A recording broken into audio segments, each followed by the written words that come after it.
aku pikir ketertarikan anak muda terhadap politik itu oke. Cuma masalahnya adalah bagaimana kemudian praktik dari politik yang kemudian membuat anak-anak muda itu agak-agak nggak suka atau bahasanya agak ilfil gitu ya, ilfil sama apa yang terjadi di kenyataannya itu kan.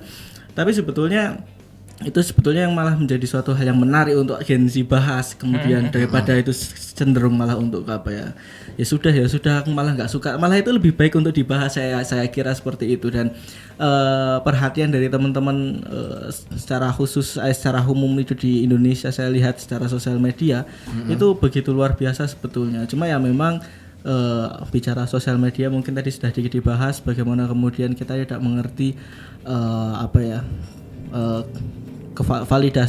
validitas dari pengguna, apakah itu memang pengguna nyata atau mungkin itu hanya penggunaan itu kan yang kemudian dibuat-buat dan lain sebagainya. Jadi diskusi di Twitter itu tidak bisa kita anggap sebagai diskusi yang sehat saya pikir, tapi setidaknya itu merupakan suatu hal yang menjadi suatu implementasi bagi dan aktualisasi demokrasi itu sendiri sebetulnya. Dan saya pikir ini yang menjadi suatu dilema dan juga kontroversi ketika berbicara berkaitan apalagi tadi misalnya politik-politik yang menggunakan buzzer dan lain sebagainya itu. Dalam sisi lain itu mengatakan bahwa ada yang mengatakan buzzer itu sangat tidak demokratis dan lain sebagainya.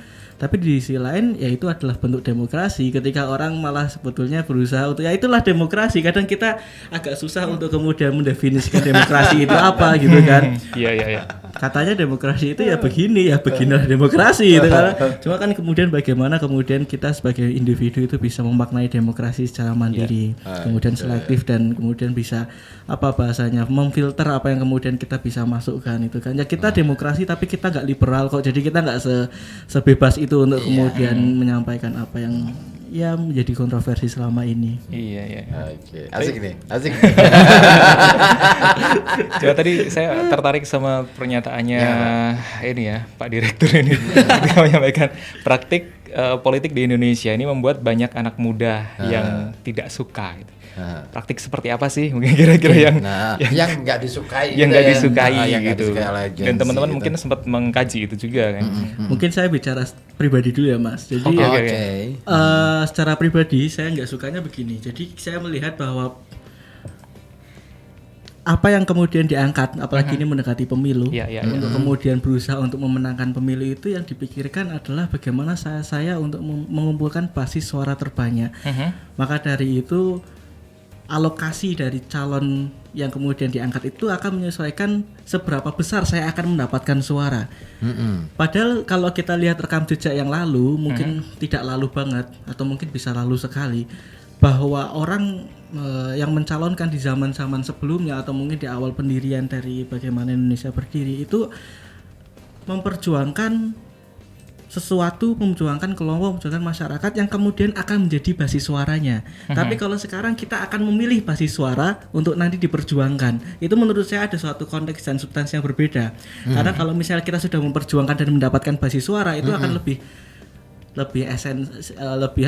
substantif dan itu lebih bermanfaat saya pikir, karena kita sudah memperjuangkan dan kita mendapatkan suara atas perjuangan kita itu. Tapi kalau kita sekarang kita mengumpulkan basis suara untuk diperjuangkan dan apakah itu akan diperjuangkan kita nggak mengerti. Saya mau ngomong terlalu gamblang tapi takutnya agak berbahaya gitu. Tapi omonganmu sudah sangat jelas sih. Arahnya kemana aku sudah paham gitu ya. Iya. I see.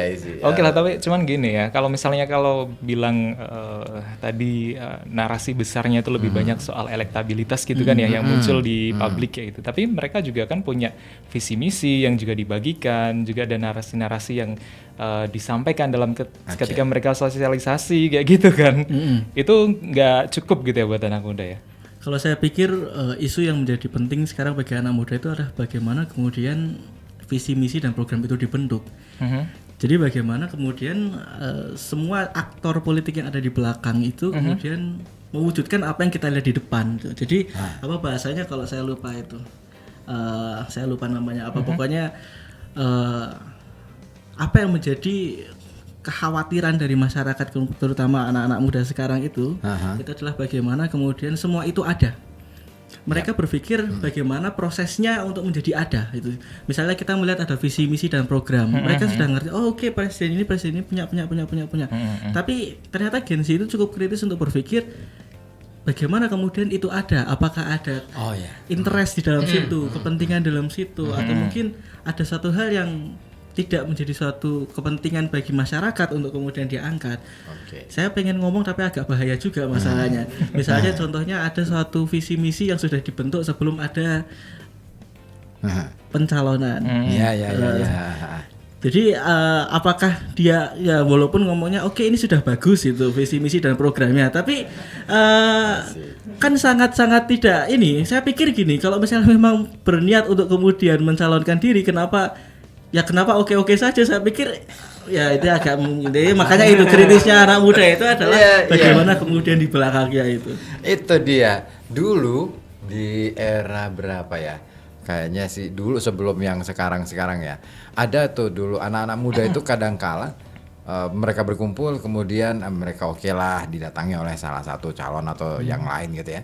Terus kemudian mereka dialog itu, terjadi dialog diskusi sampai kemudian ada kontrak politik antara kelompok anak muda dengan para pemain-pemain politik ini. Pernah ya mengalami itu ya. Betul. Dan ini menarik sebenarnya. Kenapa itu tidak terjadi lagi hari ini gitu loh.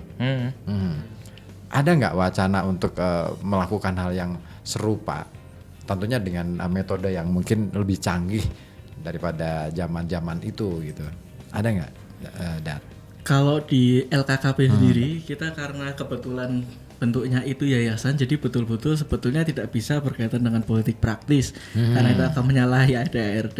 Tapi yang jelas kami secara sosial edukasi itu kami terus bergerak untuk kemudian bisa mengangkat dan mengembangkan bagaimana masyarakat kita bersama-sama gitu, untuk kemudian bisa berkontribusi secara pikiran, saya pikir. Terus kemudian LKKP itu juga walaupun kita tidak bergerak secara politik praktis, tapi dalam fungsi dan tugas kami sebagai LKKP itu kami juga bisa untuk menjadi mitra bagi siapapun, baik itu pemerintah ataupun bagi masyarakat. Kami bisa menjadi mitra strategis bagi pemerintah untuk penelitian.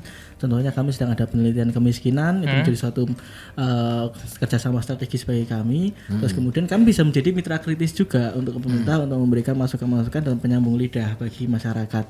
Jadi itu yang kemudian berusaha kami bangun, dan perjalanan itu cukup dikatakan cukup lancar ya tidak juga, dikatakan tidak lancar ya tidak juga. Jadi itu menjadi suatu hal yang bagi kami ini perkembangan yang cukup baik bagi kami untuk kemudian bisa mengangkat bersama teman-teman masyarakat Kota Pekalongan itu berkaitan dengan ini. Iya. Nah ini LKPP dengan bentuknya sebagai LKKP ya.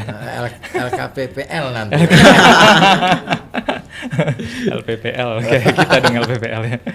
LKKP ya, dengan bentuknya sebagai yayasan kan juga punya keterbatasan tadi ya akhirnya. Nah ini jangan-jangan gitu loh, ketika anak-anak muda ini juga ingin bersuara, ingin kemudian juga terlibat dalam konteks ya sebutlah pemilu 2024 nanti gitu ya, menyuarakan segala macam, terus yang disebut sama Ibu tadi kaitannya dengan kontrak politik dan seterusnya, itu jalurnya terus lewat apa gitu, ketika LKKP saja tidak bisa memfasilitasi, ada nggak gitu yang bisa menjembatani?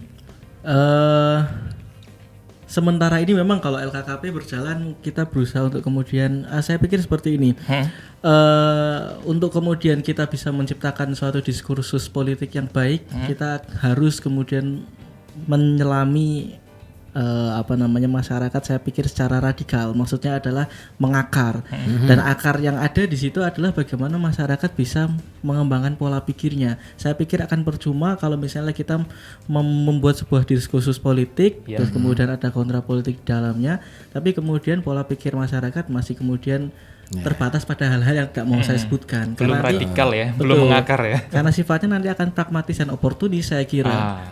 Tidak akan pure bagaimana kita kemudian memang ingin berkontribusi, tapi malah melihat ada kesempatan dan apa yang bisa saya manfaatkan itu dari apa yang menjadi suatu hal diskursus itu, saya pikir. Ini asik nih. Saya suka nih istilah pragmatis dan oportunis nih.